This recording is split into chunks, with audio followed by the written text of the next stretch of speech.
దాన్ని బేస్ ఎట్లా ప్రూవ్ చేస్తారు రేపు?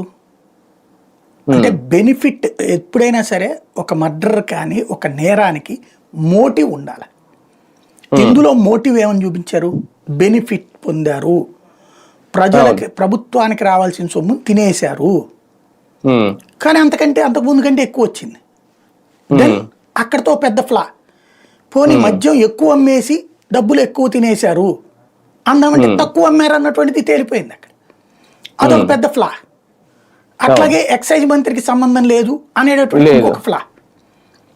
ఈ మూడు కూడా రేపు పొద్దున వీళ్ళకి కూడా కేసు ఏదో నిలబడాలా, శిక్ష పడాలా, వీళ్ళందరూ జీవితకాలం జైల్లో ఉండాలని ఏం లేదు.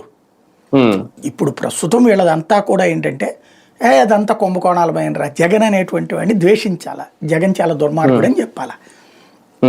ఎందుకని 2019-24 మధ్యలో జగన్ వీళ్ళది అవినీతి ప్రభుత్వం అనేది ప్రూవ్ చేశాడు పబ్లిక్. అంతకుముందు అది ప్రూవ్ చేసి అధికారంలోకి వచ్చాడు. అధికారంలోకి వచ్చాక దాన్ని ఆ ప్రూవ్ చేయడం కోసం చట్టబద్ధంగా కేసులు పెట్టాడు, చంద్రబాబుని అరెస్ట్ చేశాడు.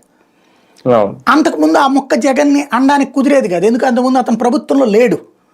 ప్రభుత్వంలో లేకపోయినా రాజశేఖర రెడ్డి కొడుగ్గా తిన్నాడు అన్నది మాత్రమే చెప్పగలిగారు.